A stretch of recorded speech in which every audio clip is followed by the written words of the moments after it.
தலைமுறை தலைமுறையாக கஷ்டப்பட்டுட்டு தான் இருக்காங்க. அவங்களுக்கு கல்யாணம் நடக்குது, அவங்களுக்கு குழந்தை பிறக்குது, திருப்பி அந்த குழந்தை கஷ்டப்படும். தலைமுறை தலைமுறையா ஒரு தலைமுறை, 2 தலைமுறை, 4 தலைமுறை கஷ்டப்பட்டு இருக்காங்க. இது ஏன் சாமி இப்படி ஒரு ஜாதகம் இருக்கும்? ஏதாவது ஒரு மிகப்பெரிய சித்தர் இவங்க டிஸ்டர்ப் பண்ணியிருப்பாங்க அவங்க ஃபேமிலிகள். அஷ்டமா சித்தி தெரிஞ்ச ஒரு சித்தர் கோவப்பட மாட்டார். கோவப்படுற அளவுக்கு இவன் ஏதாவது ஒரு குறைய பண்ணிட்டான் அப்படின்னா ஏதோ ஒரு தலைமுறையில் அவர் வம்சமே அழிஞ்சுதுடா அப்படின்னா அதை எவருனாலையும் சரி பண்ண முடியாது. அவர்னால மட்டும்தான் பண்ண முடியும். தெளிவாக சொல்ல இந்த பண்ணுனா அட்லீஸ்ட் ஒரு 80% ரிலீஃப் கிடைக்கும். என்ன பண்ணா சார்? ஒரு துர்மரணம் நடந்துச்சு சாமி. அது அப்பா வீட்டு சைட்லயோ அம்மா வீட்டு சைட்லயோ துர்மரணம் நடந்துச்சு. அந்த ஆத்மா சாந்தி அடையணும்னா அதனால பிரச்சனை நம்மளுக்கு வருமா சாமி? நம்மளுடைய சந்ததியை பாதிக்கும், நம்ம மட்டும் பாதிக்கிறோம். இப்படிப்பட்ட கேஸ் நீங்க பாத்துருக்கீங்க? நிறைய பார்த்துருக்கோம். இது ஒரு எச்சரிக்கை பதிவாகவே நீங்க எடுத்துப்பாங்க. வீடு கட்டணும்னு நினைக்கிறேன் சார். பணம் வர்றப்ப அதை எக்ஸிக்யூட் பண்ணலான்னு போன தடங்கடை. அதுக்கு ஏதாவது பரிகாரம் இருக்கா சாமி? அதை கேஸ் சொன்னது கண்டிப்பா இருக்கு. இதுக்கு பரிகாரமா நீங்க பார்க்கணும் அப்படின்னா சார் இந்திராதி யோகம் தான் இருந்தாதான் மேல வருவான்னு கண்டிஷன்லாம் ஒண்ணு கிடையாதுங்க. சுகமே சொல்லு சார். சுகமே சொல்ல சாமி. பொதுவா ஒரு தலைமுறை கஷ்டப்படுறாங்க அப்படின்னா ஒரு 3வது தலைமுறையோ இல்லை 2வது தலைமுறையோ தலையெடுத்து நல்லா வருவாங்க. பார்த்துருக்கோம். ஒரு சில மக்கள், நான் சொல்ற 10% மக்கள் தலைமுறை தலைமுறையாக கஷ்டப்பட்டுட்டு தான் இருக்காங்க. அவங்களுக்கு கல்யாணம் நடக்குது, அவங்களுக்கு குழந்தை பிறக்குது, திருப்பி அந்த குழந்தை கஷ்டப்படுது. அவருக்கும் கல்யாணம் நடக்குது, குழந்தை பிறகு திருப்பி கஷ்டப்படுது. தலைமுறை தலைமுறையா ஒரு தலைமுறை, 2 தலைமுறை, 4 தலைமுறை கஷ்டப்பட்டு இருக்காங்க. இது ஏன் சாமி இப்படி ஒரு ஜாதகம் இருக்கும்? ஆன்மீகத்துல நீங்க பெரிய ஆராய்ச்சியாளர். யாரோட சாபம் நிவர்த்தி செய்ய முடியாது? குருவோட சாபம். மாதா பிதா குரு அதுக்கப்புறம் தான் மற்ற சாபங்கள்லாம். நீங்க சொல்ற கண்டிஷனுக்கு, நீங்க சொல்ற கேஸ் ஸ்டடிக்கு ஏதாவது ஒரு மிகப்பெரிய சித்தர் இவங்க டிஸ்டர்ப் பண்ணியிருப்பாங்க அவங்க ஃபேமிலிகள். டிஸ்டர்ப் பண்ணா அவர் என்ன சாபம் கொடுத்தாரோ உன் வம்சமே நல்லா இருக்காது. இந்த சாபத்தை பத்தி கேள்விப்பட்டிருக்கீங்களா? கேள்விப்பட்டிருக்கேன். பட் அது ஜெனரேஷன் ஃபுல்லா அப்படி பாதிச்சுட்டா கண்டிப்பா. ஏன்னா அஷ்டமா சித்தி தெரிஞ்ச ஒரு சித்தர் கோவப்பட மாட்டாரு.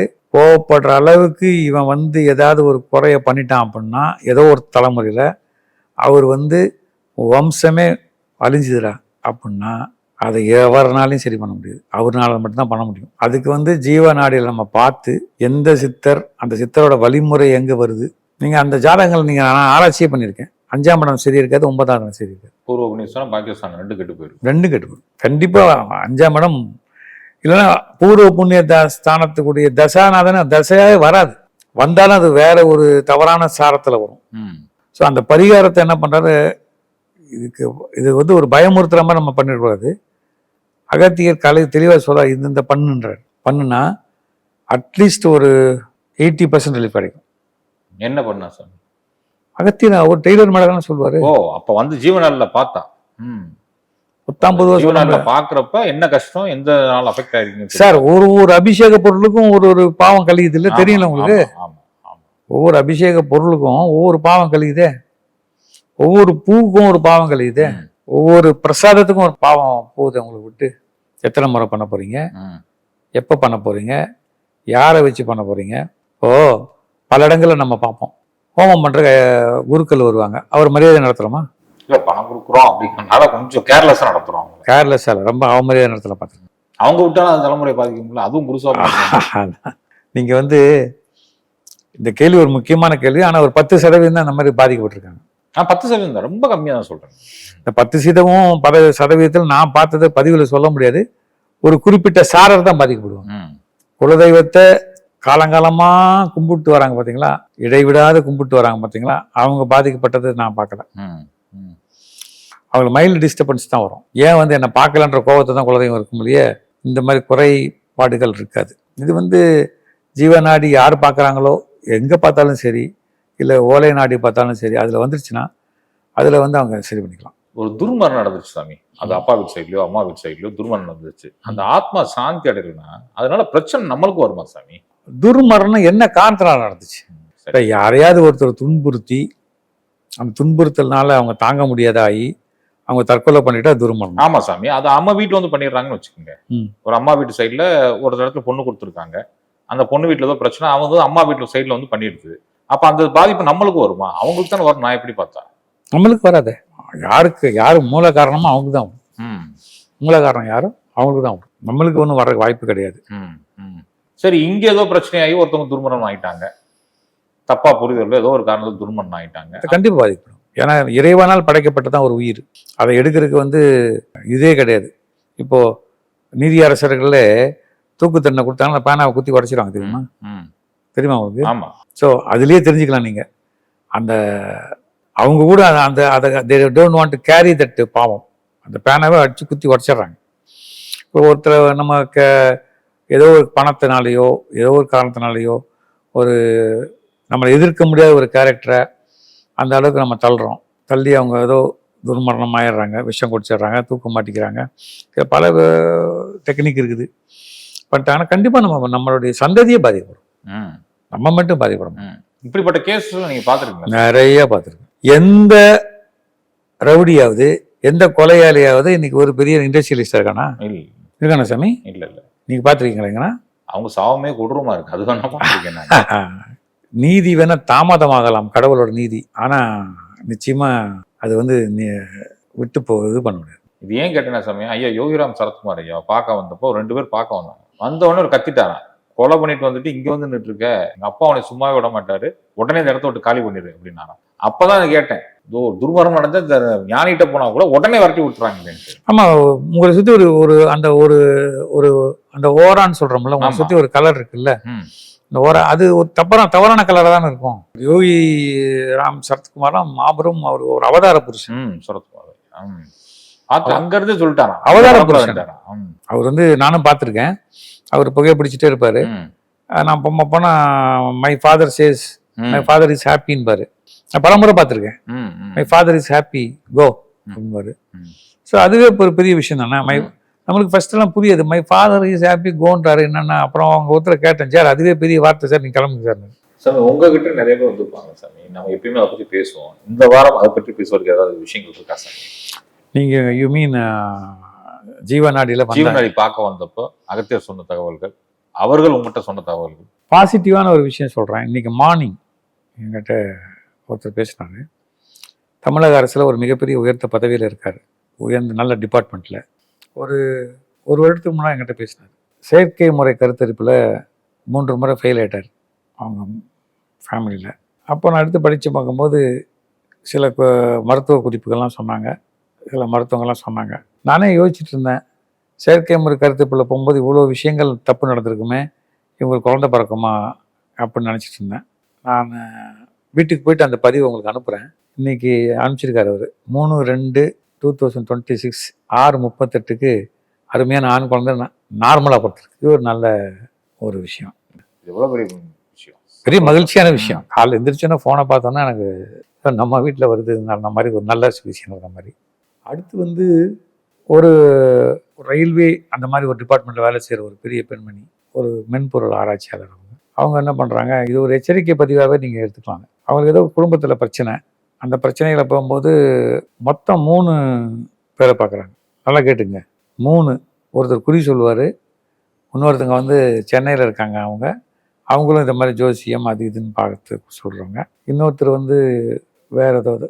இந்த 3 பேருமே என்ன பண்ணுறாங்கன்னு கேட்டிங்கன்னா, இவங்களுடைய கஷ்டத்தை ஒருத்தர் நீங்கள் இந்த வேலையை விட்டு வெளிநாட்டுக்கு போயிடலாம் அப்படின்னு ஒரு அமௌண்ட்டை அஸ்ட்ராலஜர் அஸ்ட்ரோன்னு சொல்லிக்கிற அந்த நபர் வாங்கிடுறாங்க. இன்னொருத்தர் வேற ஒரு காரணம் சொல்லி இந்த மட்டும் பணம் வாங்கிடுறாங்க.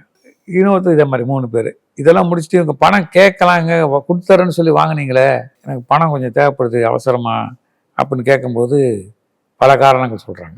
நல்ல அதாவது என்ன சொல்றாங்கன்னா, பழகிட்டு இருக்கப்போ கொஞ்சம் பணம் தேவைன்னு அவங்க வாங்கிக்கிறாங்க. ஆமா, கொடுத்துறோமான்னு சொல்லிட்டு வசதியை பொறுத்து. ஆமா, பழகும் போது இல்லை, போய் ஒரு அஸ்ட்ரோ சர்வீஸ் கேட்கும்போது இவங்க தெரிஞ்சுக்கிறாங்க. அவங்க ஒரு எச்சரிக்கை பதிவாக ஒரு நான் பதிவிட்டணும்னு நான் ஆசைப்படுறேன். நிச்சயமா சாமி, அவங்களோட பணம் இருக்குன்னு தெரிஞ்சுக்கிட்டு பணம் வாங்குறாங்க. ஆமா, இது இப்போ ஒரு குறி சொல்றாங்க, இந்த மாதிரி சொல்ல ஆரம்பிச்சோன்னா அவங்க டேட்டா கலெக்ட் பண்ணிடுறாங்க. அவங்க ஆளுங்களை வச்சு, நீங்கள் எந்த ஊர்லேருந்து வரீங்க? சாய் செந்தில். அவர் பேர் சாய் செந்திலாம் சார், அவர் தேனி மாவட்டத்தை சேர்ந்தவர். அவங்க வீட்டில் ஒருத்தர் மதருக்கு யாருக்கு உடம்பு சரியில்லை, இதெல்லாம் தெரிஞ்சுக்கிறாங்க. தெரிஞ்சுட்டு அதுக்கப்புறம் நீங்கள் எவ்வளோ பண்ணுறீங்க, இது பண்ணுறீங்க, அவருக்கு 8 லட்சம் சப்ஸ்கிரைபர் இருக்காங்க அப்படின்னு தெரிஞ்சுக்கலாம்ல. உங்களுக்கு ஃபினான்ஷியல் பேக்ரவுண்ட் தெரிஞ்ச பிறகு ஏமாத ஆரம்பிச்சிடறாங்க. அப்போதான் நம்ம அகஸ்தியர் நாடிக்கு வராங்க அந்த குடும்பம். எனக்கு அவர் சொல்ற அகத்தியர் என்ன சொல்றாங்க, டேய் இதுக்கு பரிகாரமே கிடையாது, இந்த காவல்துறையில இந்தந்த பேர் கொண்டவனை கொண்டு போய் சந்திச்சா அந்த பணம் கிடைச்சுன்றது.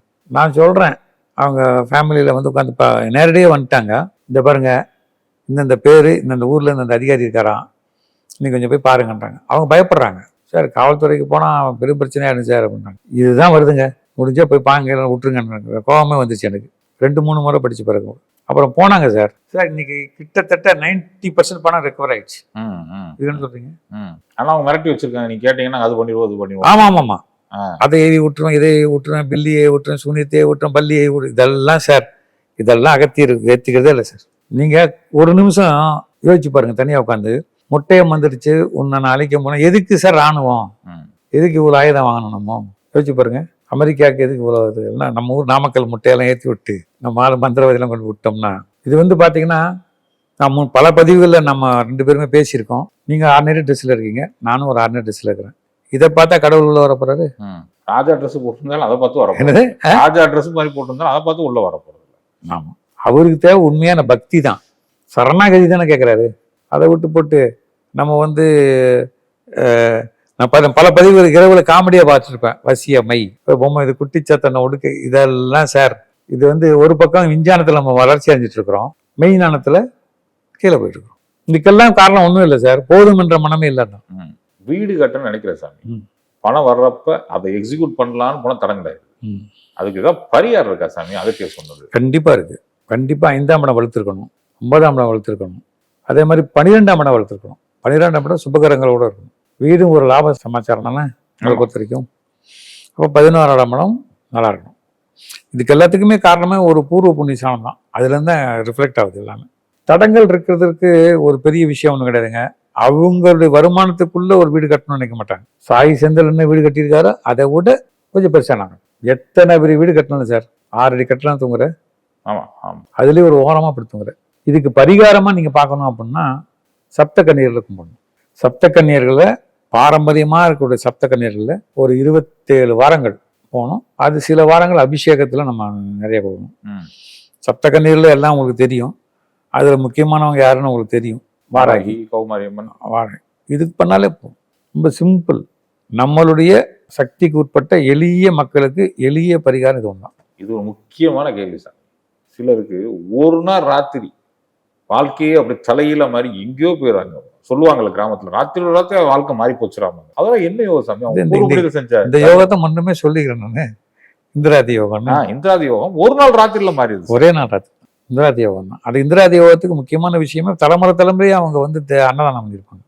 தானங்கள் ஜென்மத்துல எதுவும் பண்ணலன்னா கூட அந்த புண்ணியம் அப்படியே சார் பிக்சட் டெபாசிட் சார். அது மெச்சூரிட்டியான உங்களுக்கு பேங்க்ல இருந்து இன்ஃபர்மேஷன் வருது இல்லையா? கண்டிப்பா. உங்க கொள்ளு தாத்தா சாய் சிந்தலுக்கு ஒரு 10 லட்சம் போட்டு போறாரு. இன்னைக்கு இது 30-40 வருஷம் வந்து 10 கோடி மாதிரி இருக்கும். நைட்டு திடீர்னு ஃபோன் வரும், மெசேஜ் வரும், உங்க பாட்டனார் போட்ட இது வந்து மெச்சூர் ஆயிடுச்சு, நாளைக்கு வந்து வாங்கி. அப்ப அது என்ன? ஏன் இந்த கேள்வி வந்துச்சா சாமி? துபாயில் நம்ம பாக்குறப்ப 10 வருடமாக துபாயில் வேலை செய்து வந்தா திடீரென்று அவருக்கு 49 கோடி ரூபாய் விழுந்து விட்டது. ஒரே லாட்டரி சீட்டு கொடுக்கலிருப்பாங்க. 10 வருஷமா வேலை பார்த்து ஒரு நாள் நைட்ல ஒரு கோடீஸ்வரர் ஆயிடுறாரு. அதனால கேட்டது, எப்படி ஒரு நாள் நைட்ல மாறுது அவங்க வாழ்க்கை? லாட்டரியை பத்தி நான் கேட்கல, ஒரு நாள் நைட்ல மாறுது இல்ல. சமீபத்தில் மகாராஷ்டிரா நடந்துச்சு, துணை முதல்வர் இறந்துடுறாரு. அந்த அம்மா முந்தின நாள் நைட்டு கணவர் இறந்துவார் நினைச்சிருப்பாங்களா? அதுவும் கிடையாது. அவங்க மனைவி மறுநாள் காலைல துணை முதல்வராக பதவி ஏற்றுக்கிறாங்க. இதுக்கு என்ன சொல்றீங்க? இப்போ ஏதோ ஒரு பாவம் ஏதோ ஒரு புண்ணியம் ரெண்டும் சேர்ந்து அந்த ஸ்டேட்டஸ் எப்படின்னு வருது. இந்த யோகம் தான் அவங்களுக்கு ஒரு நாள் நைட்ல மாறதுக்கான காரணம். இப்ப வந்து நிறைய உறவுகள் நம்மளுக்கு எக்ஸ்ட்ரா வந்திருக்காங்க சார். அவங்களுக்குலாம் இந்திராதி யோகம்னா என்னன்னு தெரியாது. அது இன்னொரு வாட்டி நம்ம உறவு சொல்லிருங்க சார். இந்திராதி யோகம் ரொம்ப சிம்பிள். 5ஆம் இடம் வளர்த்து 9ஆம் இடம் வளர்த்து 11ஆம் இடம் வளர்த்து இருந்தா, லக்னாதிபதியும் வளர்த்துருந்தா ரொம்ப சிம்பிள். அதை சுபகரங்கள் பார்த்தாலோ அந்த நேரத்துல பூர்வ புண்ணியாதிபதி திசை. இப்போ துல லக்னத்துக்கு யாரு பூர்வ புண்ணியாதிபதி? சனி. சனி சனியை போல் கொடுப்பாரும் இல்லை, சனியை போல் கெடுப்பாரும் இல்லை. அப்போ ஒரு ஜாதகத்துல சனி வந்து மகரத்துல கும்பத்துல துலாம் லக்னம் எடுத்துக்கலாமா? தல லக்னம் எடுத்துக்கிட்டா கும்பத்துல 5ஆம் இடம் சனி. சனி சனி நல்லா இருந்து ஒருவேளை சனி சுக்கிரன் சாரத்துல இருந்தாருன்னு வச்சுக்கோங்க, மகாலட்சுமி யோகம். நீங்களே சொல்றீங்க சனி சுக்கிரன் சாரத்துல இருந்தாலும் மகாலட்சுமி. அவ்வளவுதானே. ஒருவேளை அவருக்கு பைட்டி ஏதோ ஒரு சுக்கிர மீனத்துல இருந்துட்டாருன்னா உச்சம். டச் பண்ண முடியுமா?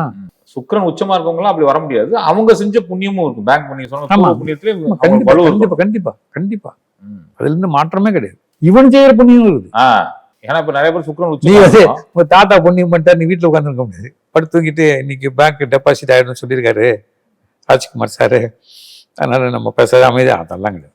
டெய்லி ஒரு சின்ன 2 காக்காய்க்காவது சாப்பிட வைக்கணும். ம். ஸோ அது நீ மிச்சத்தை வைக்கக்கூடாது, எச்சத்தை வைக்கக்கூடாது, மிச்சத்தை வைக்கக்கூடாது. தனியா அதுக்குன்னு செஞ்சு வைக்கணும். ஒண்ணு செஞ்சு வைக்கணும். அப்படி இல்லாத பட்சத்துல வாங்கி வாங்கியே வைங்க. வச்சிடணும். 2 ஒண்ணு தானே சாமி இன்னைக்கு. மிச்சர், முறுக்கு ஏதாவது வாங்கி வச்சா திண்டு போட்டு எதுக்கு மிச்சர் முறுக்கு? 40 ரூபாய்க்கு பொங்கல் கிடைக்குது, ஸ்விக்கியில போட்டா 60 ரூபா வாங்கி அழகா வச்சுட்டு அருமையா சாப்பிடும். ம். தண்ணி கொஞ்சம் தண்ணி, மீன்களுக்கு உணவு போடுறது, கோயில் குளத்துல இருக்கிற மீன்களுக்கு, அது ஒரு பெரிய பரிகாரம். அது ம். அதெல்லாம் பண்ணா வந்து சார் இந்திராதி யோகம் தான் இருந்தாதான் மேல வருவான்னு கண்டிஷன்லாம் ஒன்றும் கிடையாதுங்க. ம். இல்ல அது இல்ல சாமி. ஒரு நாள் நைட்ல முன்னேறது இந்திரா யோகம் பெரிய உதவி. ஆமாம் ஆமாம். ம். இப்போ நீங்க நம்ம நாராயணி அம்மா கோயில்ல போய் அந்த இந்திராணி கிட்ட வேண்டிக்கிட்டு ஆமா. அந்த யாகத்துல கலந்துட்டு வந்தா, இந்திராணி யோகம் இல்லைன்னா கூட அதுக்கு ஈடான ஒரு விஷயம் நடக்குமா நடக்காதா? நடக்கும் நடக்கும். அந்த யாகத்தை நீங்கள் நான் உட்காந்து பண்ண முடியுமா? பண்ணவே முடியும். வாய்ப்பு இருக்கா? அதுவும் தடம் மாறாம பௌர்ணமி என்னைக்கு வச்சு பண்றதுன்னா முடியவே முடியும். ஆமா. சாமி 100 வருடமா பாரம்பரியமா ஒரு தொழில் பண்றோம். ஒரு நாள் இல்ல ஒரு மாசம் எடுக்கிற முடிவு அந்த தொழிலவே சரிச்சிருக்கு. இதெல்லாம் ஏன் சாமி நடக்குது? கட்டத்துல இருக்குதா இல்ல இவங்க மதி மயங்கிறாங்களா? 100 வருடமா ஒரு